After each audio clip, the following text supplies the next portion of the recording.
maalin wanaagsan saaxiibayaal waa codka abuur cusub iyo barnaamijkeenii kibis maalin nagu filan oo ay idiin soo jeediyaan aniga oo nuur iyo hoob. barnaamijkan waxaan ugu talagalnay inaan ku barano ereyga ilaah iyo sida uu u quseeyo nolosheenna maanta. dhegaystayaal waan idin soo dhaweyneynaa meel walbaad naga dhegaysanaysaan ood nagala socotaan. maanta barnaamijkeena cinwaankiisa waa wiilka aabihii ka tegay. waa qiso macno weyn xambaarsan oo uu masiixa noo sheegay. masiixa wuxuu inoogu sheegay injiilka qisadaas isagoo wax ku baraayay markaas culimada waqtigaas joogtay oo masiixa ku eedeynaysay inuu masiixa wax la cuno dambiilayaasha iyo cashuur qaadayaasha. cashuur qaadayaasha waxay ahaayeen qolo iyagana la yaso. marka waxay ugu eedeynayeen dambiilayaashaas waxay u soo dhawaanayeen masiixa inay wax ka dhageystaan. marka qisadan ayuu macnaha xambaarsan ayuu wax ku baraayay. nuur noo akhri abow. mahadsan tahay hoobe. qisadan waxay ku qoran tahay sida hoob noo sheegtay kitaabka injiilka Luukos 15 cutubka 15aad aayadda 11 ilaa 24 nooga aqrinaya, kadibna waa isla fiirinaynaa. masiixa wuxuu yidhi, nin baa 2 wiil lahaa. kii yaraa ayaa aabihiis ku yidhi, aabbow waxaaga qaybtii aan heli lahaa isii. markaasuu iyaga u qaybiyey wuxuu ku noolaa. maalmo aan badnayn dabadeed wiilkii yaraa waa wada urursaday wax walbaba oo dhul fog ayuu u safray. halkaas ayuuna wixiisii ku khasaariyey isagoo iska tumaya. goortuu wada bixiye dabadeed ayaa abaar daran dhulkaas ka dhacday, wuuna bilaabay inuu baahdo. goortaasuu tegay oo isku daray nin dadka dhulkaas ah kan u diray beerihiisa inuu doofaaro daajiyo. wuxuu damcay inuu calooshiisa ka buuxiyo buunshihii doofaaradu ay cunayeen, ninnana waxba ma uu siin. goortuu isgartay ayuu yidhi, intee baa kuwa aabbahay kiraystay haysata kibis ka badan in ku filan, aniguna macaluul baan halkan ugu bakhtiyayaa. waan kici oo aan aabbahay u tegi oo waxaan ku odhan, aabbow waxaan ku dembaabay jannada iyo hortaadaba. kol dambe ma istaahilo in laygu yeero wiilkaaga ee iga dhig sida kuwa aad kiraysatay midkood oo kale. markaasuu kacay oo wuxuu u yimid aabbihii, laakiin intuu weli ka fogaa ayaa aabbihiis arkay, waana u naxariistay oo ku soo orday oo qoortuu isaga duubay oo dhunkaday. markaasaa wiilkii ku yidhi, aabbow waxaan ku dembaabay jannada iyo hortaadaba. kol dambe ma istaahilo in laygu yeero wiilkaaga. laakiin aabbihii ayaa addoommadiisii ku yidhi, dhaqso u soo bixiya khamiiska ugu wanaagsan oo u geliya, kaatunna gacanta u geliya, kabana cagaha u geliya. dibigii yaraa ee la shishleeyey keena oo gowraca, aynu cunno oo faraxno. waayo wiilkaygan wuu dhintay wuuna soo noolaaday, wuu lumay waana la helay. markaasay bilaabeen inay farxaan. qisadan sida ka muuqato rabbiga masiixa wuxuu uga sheekeynayay 2 wiil iyo aabbahood. aabbaha marka hanti buu lahaa. wiilka yar ayaa aabbaha wuxuu ka codsaday, wuxuu yidhi, aabbe aniga dhaxalka qaybteyda aan ku lahaa isii. sida caadada ay tahay dhaxalka waxaa la bixiyaa marka uu waalidka dhinto carruurta la siiyaa. laakiin wiilkan yar wuxuu yidhi, aabbo aniga waxayga ii hormari. wiilkii dhaxalkii waa la siiyey. aabbihii uma diidin wiilkii, wixii uu codsaday wuu ka yeelay. wiilkii markii uu wixii dhaxalkiisii qaybtii la siiyey, wiilkii guriga ma sii joogine isla markii wixii soo aruursaday wuu safray. weliba waxaa qoran dhul fog uu tegay, meel fog uu ka fogaaday aabihiis. wiilkii markuu wixiisa qaatay uu fogaaday, waxa ku xigay waxay ahayd inuu wixiisa khasaariyey. wixiisi wuu ku tuntay wiilkii, way ka khasaareen. waxaa ku xigtay markay wixiisa ka khasaareen, maadaama guriga aabihiisna uu ka soo fogaaday, hantidii uu soo qaatay uu dhaxalka u lahaayna ee ka khasaartay, lacag la'aana ku dhacday wiilkii, qarash la'aana ku dhacday, wuu baahday aa ku xigto. waxaa ku sii xigtay wiilkii inuu markuu baahday inuu fikiray aabihiis kuma soo laaban, maadaama aabihiis wixiisa ka soo qaatay. wiilku wuxuu dareemayay ceeb uu dareemayay. wuxuu u tegay cid kale oo caawiso, nin dhulkaas deganaayo oo beero doofaaro lahaay oo daajin jira doofaarada beerihiisu u tegay. wax caawiyana wuu waayey, wiilka waa la caawin waayey. markii dambe xaaladda waxay isugu soo aroortay wiilkii inuu doofaaradii buunshaha ay cunaayeen, qashinka doofaarada la siiyo inuu cuno. wiilkii dhammaa oo hantida ka soo qaatay aabihiis, aabba hanti dhalay, waxay ku soo aroortay noloshiisii inuu qashin qub inuu cuno, qashinka doofaarada inuu wax la cuno. markaas kadib ayaa wiilkii uu isgartay wuxuu isgartay meesha uu joogo wuxuu gartay qaladkuu sameeyey wuxuu gartay meesha uu joogi jiray xaaladda uu ku sugnaan jiray iyo xaaladda hadda uu ku sugan yahay markuu isgartay uu isla hadlay wiilkii wuxuu iskula hadlay marka wuxuu isdhahay aabbaha micnaha waa ku ceebaysan tahay laakiin aabba wuxuu leeyahay dad shaqaale ah shaqaalahana waxay qaataan wax ka badan xataa raashinkooda wax oo ka badan ay helaan marka adiga intaa buunshahan cuni lahayd haddaa baxdid oo aabbaha u tagtid oo tiri aabbo aniga aabbaba waxaa dartahay in noqon oo kugu dambaabay shaqaale iga dhigo sidii qof shaqa raadisay wiilkii uu maarata iskula tashtay wiilkii markuu isla hadlo isla tashtay go'aanku gaaray waxay ahayd shaqaalanimo aabbaha u raadso wuu soo baxay marka wiilkii gurigii uu imaanayaa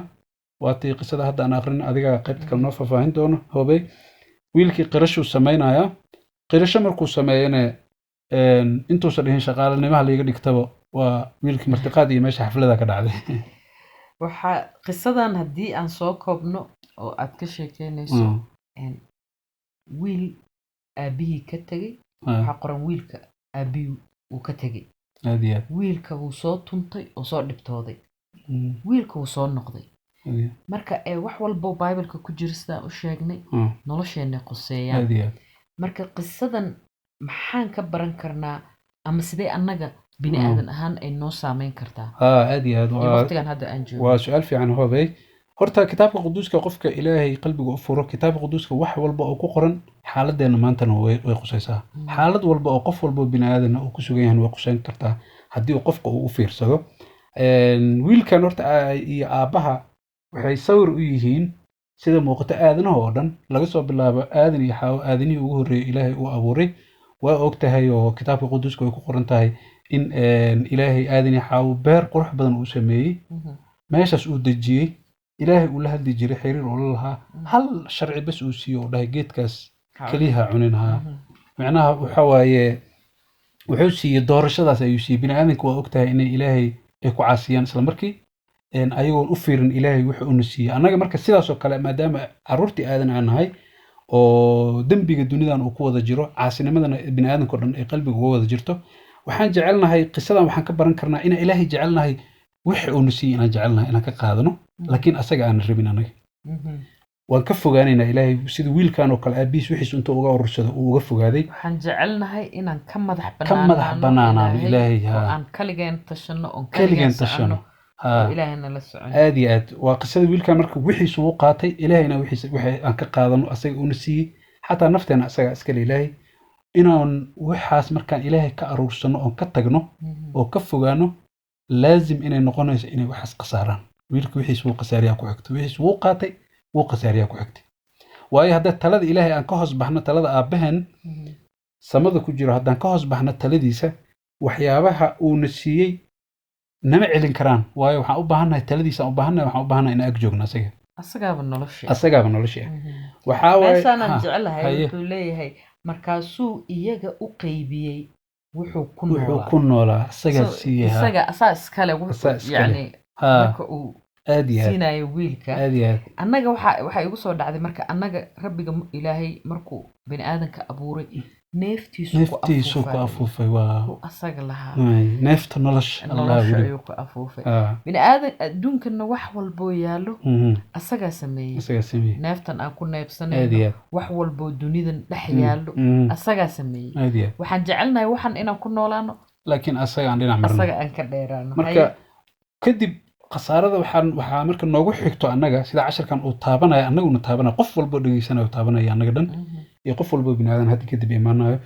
waan baahanaynaa haddii ilaahay aan ka tagno oo dhinacaan marno oo wixiis intaa ka qaadan asaga aan dheg jalaq u siinin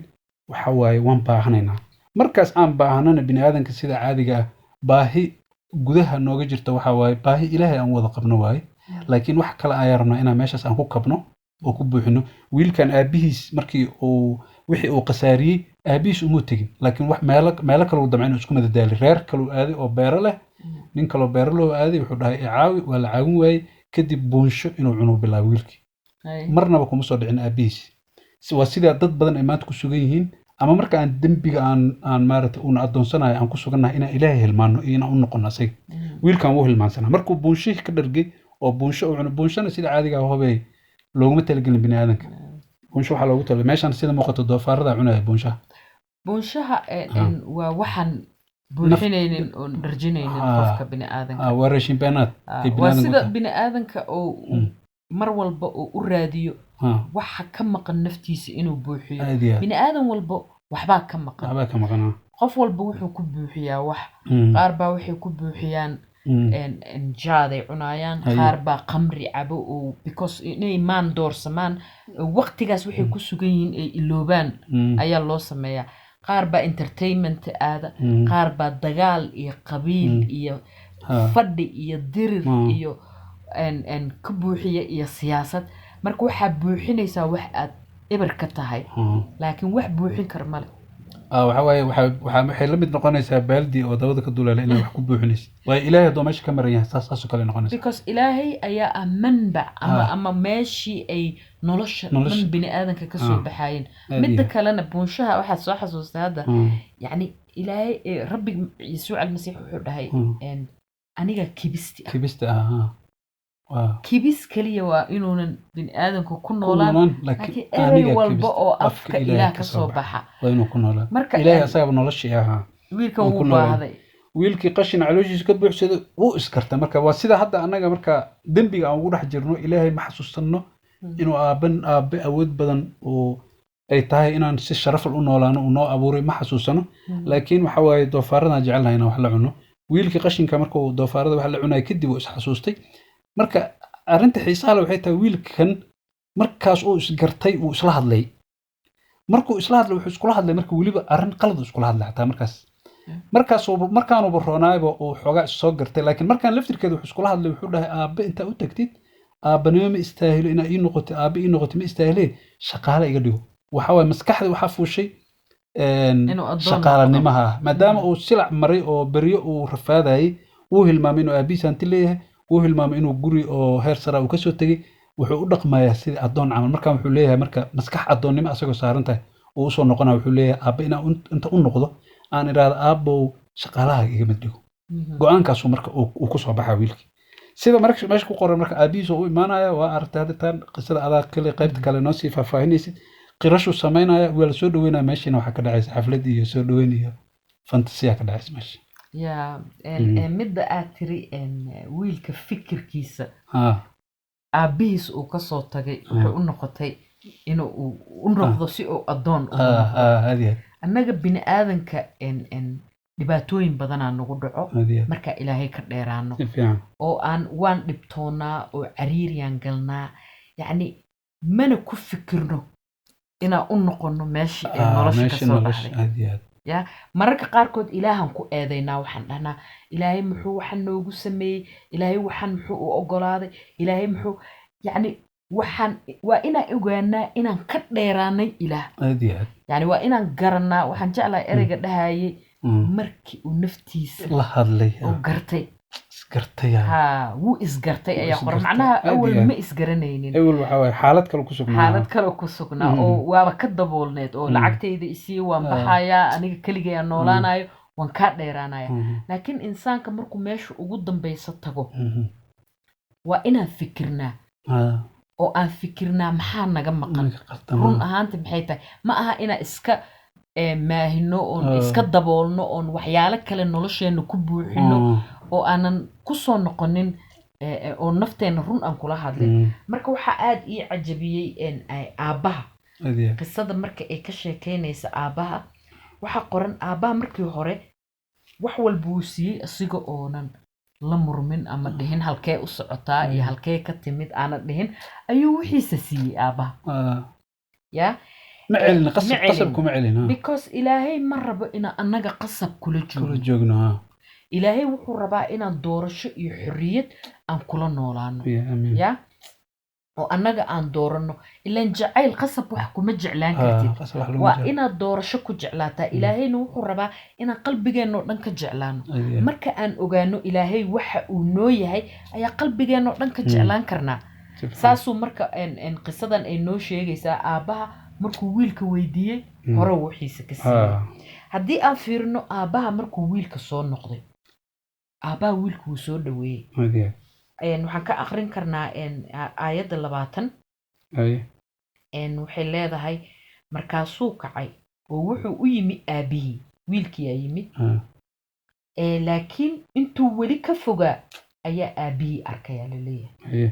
yacni wuuba ka fogaa wiilka weli uma soo dhowaanin aabbaha wuu arkay sidaasoo kale ilaahay meel dheeruu naga arkaa ilaahay wuu noo jeedaa meel dheer ayuu naga fiirinayaa markaa qalbiyadeenna ka toobadkeenno oo qalbiyadeenna aan ka qashuucayno oo dembigiyadeenna aan ka qoomamayno ilaahay meel dheeruu naga arkaa oo wuu noo soo dhowaanayaa oo umuuraheenna wuu inoo sahlayaa waxaa ku qoran waana u naxariistay oo ku soo orday ilaahay marka uu dembiyadeenna iyo waxaana aan rabnay inaan aan la soo noqonno nama eedaynayo naxariis ayaa ka horeysa meel dheer ayuu naga arkaa wuu u naxariistay ayaa qoran wuu ku soo orday aabihiyaa u tegaayo wiilkii oo ka tegay oo lacagtiisa ka qaatay oo goortuu isaga waxaa ku qoran oo qoortuu isaga duubay yani wuu ku dhagay wiilkiisa wuxuu tusay jaceylkiisa wuu dhunkaday marka waxay ina tusaysaa oo qisadan raxmadda uu ilaahay leeyahay sida oo meesha ka muuqato masiixa markuu xataa culimadii uu ku eedeynayay dambiilayaashu wax la cunaa wux uu tusaayay oo baraayay waxay ahayd ilaahay naxariistiisa iyo jaceylkiisa qofka kaga luma dembi oo kaga dhaqaaqa oo raba inuu independent noqdo oo ka madax banaanaado ilaah siduu ilaah u jecel yahay uu ilaah u soo noqonayo yani uu qalbigiisa ugu furan yahay kuwii kalena wuxuu ku baraayay naxariista ilaah waxay tahay kuwa cashuur qaadayaasha iyo dambiilayaasha dembigooda la culaabanaa wuxuu baraayay naxariista ilaah siday tahay marka waxaa kasii fiican aabaha wiilka ma uu eedeyn laakiin muxuu sameeyey wuu caawiyey yani aayadda haddaan aqrino 21 waxay leedahay markaasaa wiilkii ku yiri aabow waxaan ku dambaabay jannada iyo hortaadaba kol dambe ma istaahilo in laygu yeero wiilkaaga ayuu leeyahay waa sida sheegaysa wiilka guilt ayuu la soo noqday yaa iyo fikir qaldan laakiin qoran inta aabihii ayaa adoomadii ku yiri يعني أبيه ويلك الدنبيو قرنا يا وقوم مينا يا لكن أبيه محوس مينا أبيه حلب ورادنا حكومة فرسين يعني ويلك صاحبه كم أذين إن مدقالين يعني كم سوقادين وحي هراء وسمية بايبل كحولي ربي هذا أصلا نقول الدنب دافك بحر النسيان أيو كتورة دنبيديني هراء يعني وبدي إلوشها مرة بما سو حسوس أيو بايبل كنو شيغايا مركا إن آباهن ويلكا وحو كون مشغول سنة دنبيجيس لكن آباه وحو كون مشغول سنة ويلكي قرحنتيسي وحا قرن لكن آبيه يا أدومديسي كو يري لقصو بحية قميسك ugu wanaagsan oo u galiya kaatun gacanta u galiya kabana cagaha u galiya aabaha wiilka wuu qurxinaya wuxuu xasuusinayaa annaga bible-ka waxa qoran waxaan labisanay righteousness of Christ xaqnimadii masiixa ayaana lagu daboolay annaga ma aha xaqnimo annaga leenahay oo ilaahay aan ku hor istaagayno marka aabii wuu nadiifinay ilaahayna marka u dhawaano dambigeena sidaas oo nooga dhaqaa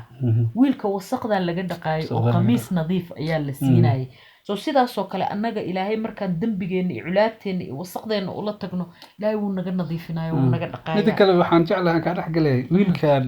maskaxdii adoonnimada la soo laabtay wuxuu dhahay ma istaahil wiilka aabahan wuxuu u cadeynaa inuu wiilkiisa yahay waa shaqaalii wuxuu dhahay u adeega wiilkii aamin oo qurxiyay oo kaba u geliyay oo haddana maxaa way aabaha wuu u dabaaldegay wiilka aabaha wuu u dabaaldegay aayad ka horeysa waxay leedahay waxaan idinku leeyahay sidaas oo kale farxad ayaa jannada ka jiri doonta marka dambiilo toobadkeena so aabaha muxuu sameeyay haddaan sii fiirino wuxuu dhahay dibigii yaraa ee la shishleeyay keena oo gowraca although nuuro shishleeyay aan garanayna aniga dibigii la cayilay waa Soomaaligaas waa iga weyn yahay aniga waa dibi qaas ah gooni ah oo isla ogaa oo loo diyaarinayo waxyaabo gooni oo qaas ah dibigii yaraa la shishleeyay shaqaaluhu markuu yaqaaniin dibigaas marka wuxuu yiri dibigii yaraa ee la shishleeyay keena oo gowraca aynu cunno oo faraxno sabab uu aabaha ugu farxay oo xaflad ugu dhigaya oo dibigaas la shishileeyay ya loogu qalaya muxuu yiri waayo wuxuu yiri wiilkayga wuu dhintay wuuna soo noolaaday annaga ilaahay markaan ka dheeraano dhimashada runta taas ilaahay waa nolosha ya markaan ka tagno waan dhinsannahay waan wareersannahay ma naqaano meelaan aadno laakiin nolosha ilaah ah ilaa markaa u soo laabano waan noolnahay wuxuu yiri wiilkaygu wuu dhintay ilaan wuu ka tegay aabihii laakiin hadda wuu soo noolaaday wuuna lumay waana la helay marka cajiib waa qisadan waxayna baraysaa wanaaga aabaheen naxariista ilaahayna uu leeyahay marka sidaa sheegtay hadda waxaa maaragtay igu soo dhacday dhimashada hadda waxaa igu soo dhacday masiixa markii nin rabay inuu raaco masiixa uu ku dhahay aabahay meedi aan soo aaso muxuu dhahay iska dhaaf meedadku ha aasaan meedadkooda laakiin adiga isoo raac sida runta ilaahay marka aan ka tagno oo ka fogaano dhimashada runta taas waa hadda waxaaba qoranba masiixa wuxuu inaga badbaadiyay dhimashadii ku timid aadan iyo xaawo markaan ka go'nay ilaah annaga waa dhimanay ilaah ayaa nolosha noo ah dhageystayaal sida aan maanta ku soo baranay ilaah waa wanaagsane jecel bini aadanka uu abuuray jecelna inuu u soo noqdo bini aadankaas oo la noolaado asaga يعني إلهي وحو جعليا إنا مر والبا أساق الله نولانو يا marka waxa ugu soo noqon karnana waa jid kaliya oo ah ereygiisa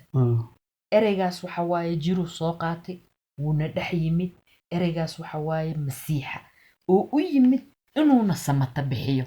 masiixa magaciisa waa samata bixiye ama badbaadiye ya wuxuu rabaa inuu naga qaado culaabta iyo xukunka dambigeena uu mutaysan yahay oo naga yeelaysa inaan ka dheeraano oo dhibtoono ya waxa u baahanaa inaan masiixa qalbiyadeena ku qaadano haddaan masiixa dambiyadeena u qirano qalbigeenana ka aamino nama celinayo ya marka dhageystayaal haddaad u baahan tahay inaad masiixa wax kasii barato fadlan nagala soo xiriir emailkeena abuurcusub@gmail ama haddaad jeceshahay inaad talana siiso ama aad su'aalo qabto meeshaas aad nagala xiriiri kartaa okay waa mahadsantahay barnaamijkeena walaalayaal maanta intaas ayaan kusoo gunaanadeynaa waxaan idinkaga tegaynaa nabadda masiixa ha idinla jirto kulligii